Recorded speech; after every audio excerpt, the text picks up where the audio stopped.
Hi everyone, myself Snehal Pagdhune. Today I will be taking ASIC design flow, which is also known as semi-custom design flow.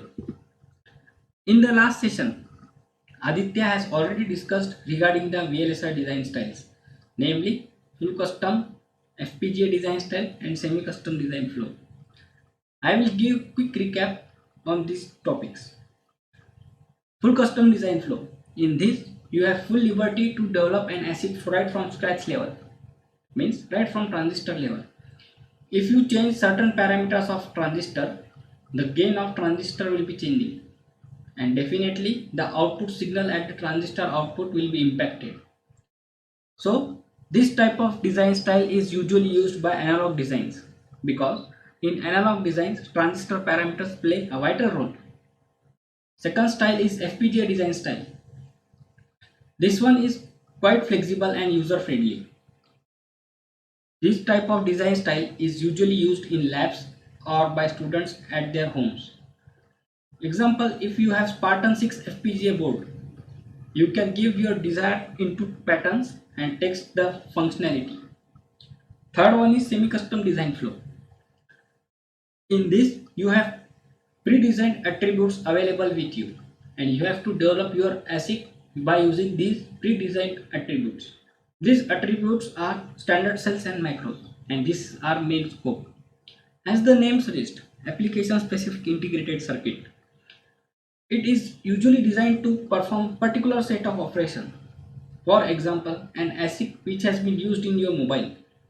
Is it possible to use this ASIC in washing machine or autonomous driving system? No, because it has been designed to perform particular set of operation.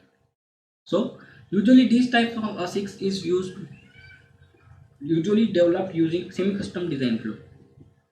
As I told, in semi-custom design flow, you have pre-designed attributes, means standard cells and macros. These are intellectual properties of standard cell library characterization companies. You have to use these properties in your design to build a complex architecture. Using ASIC design flow, speed, power, area for complex architecture is achieved at significant level. Nowadays, complex architectures are built using SOCs. What is this SOC? SOC is basically system on chip. A full chip is divided into few blocks, and if these all the blocks are made collectively to work together to perform particular set of functionality, then we call it as a system. And all these blocks are built on single wafer, so we call it as a system on chip. So nowadays system on chip is usually designed using ASIC design flow. As I told, complex architecture. Is it possible to achieve complex architecture within a small area and using large number of cells? No, definitely not. It will demand you for increasing the area of chip. But is it an optimum solution? Definitely no. So nowadays companies are moving to deep submicron process. Moving down to deep submicron process means moving down to lower transistor process nodes. Process node means the channel length between the source and trace is significantly reduced. But moving down to deep submicron process has introduced various defects like on-chip variations, leakage currents, design implementation with transistors, restriction on frequency due to complex combinational and sequential logic paths, more wire delays, and also obviously more time to market. On-chip variation. This means if you have chip and you have two D flip-flops which are from same standard cell library and your chip is maintained suppose at 100 degrees Celsius. Do you think that the delays offered by two D flip-flops which are placed at different corners are same? Practically not. So because of their temperature effects. So this type of on-chip variation we have to consider in your timing analysis. On-chip variations are due to voltage change, temperature change and other parameters. Leakages. Moving down to deep submicron process has forced you to use low threshold cells which increases the leakage current. So during architecture design, we need to take care of these leakages. The clock frequency which you will be using in design, it has restriction because of the combo cells and sequentials used in your design. You can't go beyond certain frequency. We'll see in detail in further slides. As moving down to deep submicron process, the pitch between the two metal wires is reduced significantly because of crosstalk and decrease in the length of the wires. Internet delay has increased significantly. So we have to come up with good timing model which can extract the exact delays and properties of a net. And this comes in ASIC design flow.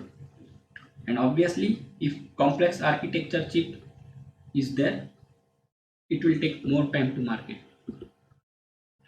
So all these things are taken care in ASIC design flow. Introduction of DFT. If you have large number of input test vectors, then you have better observability and controllability over that input vectors because of DFT. As I told you, OCV based timing analysis. To save power, we use multi-voltage designs. Design abstraction using HDLs. Complex architecture can be divided into small modules and sub-modules by following top to bottom level approach in HDL. To increase the speed of operation, use low threshold cells, but it will increase the leakages. So that leakage we have to consider during architecture design. Multi-mode multi-corner analysis. When you are designing a chip, your chip should work at all conditions. If you are maintaining your chip at 0 degrees Celsius and also at 125 degrees Celsius, the functionality of chip should not change. So this is taken care in multi-mode multi-corner analysis. As I told you, the pitch between the two metal tracks has reduced in submicron process. So to reduce the effect of crosstalk, we have reduced the lower dielectric based fabrication and obviously the robust design verification. This is an ASIC design flow which starts from design specification to chip design. We have first step in is design specification, architectural design, RTL design, design verification, synthesis, physical design, physical verification, packaging and testing, and finally your chip is out.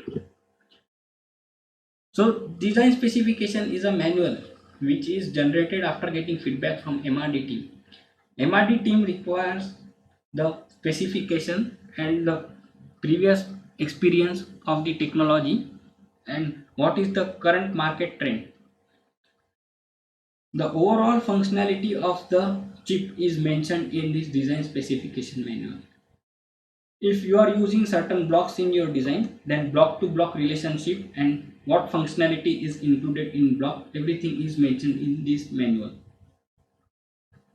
The overall timing information of your chip, what are the requirements of regarding to timing, area, power, all are mentioned in this design specification manual. The other parameters which are mentioned are the production criteria and cost and obviously time to market. Second step is architecture design. In architecture design, basic idea of architecture, block level functionality and the relationship between the blocks is mentioned.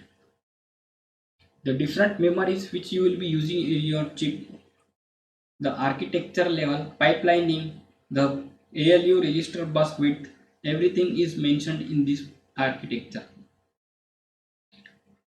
The desired area power is the outcome of proper architecture design. So if you want your design to be constant intent, then the architecture design should be proper. What is this RTL design? RTL stands for register transfer level, means each and every operation is performed using register. So as I told you, if you have large number of inputs, then to write the code for the overall complex architecture is quite cumbersome. So we usually use top to bottom level approach, and which is used only in HDL. Why can't we use C, C++? So here is difference between the high level languages and HDL shown.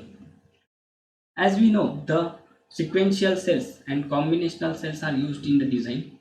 So clock based timing analysis is extremely important, and this is not available in high level languages.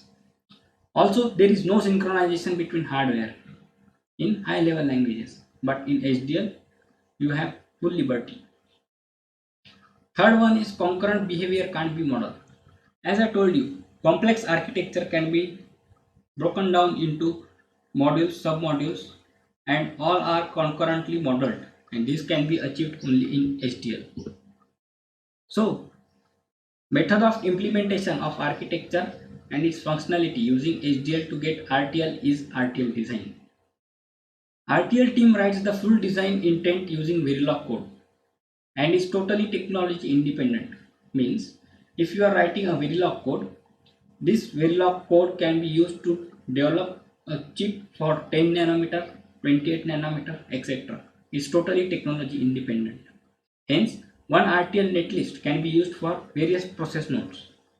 RTL simulators are used to verify the design is properly captured in the HDL model or not.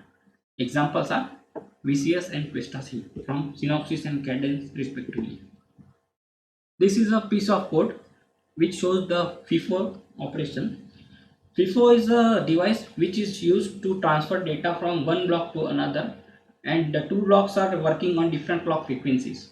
So to synchronize the data transmission from one clock domain to another, we use FIFO. Here we have input pins which are clock, reset, clear, 36-bit input data. We have two other input signals which are write enable, read enable, and also output signal as DOUT, which is 36 bits wide.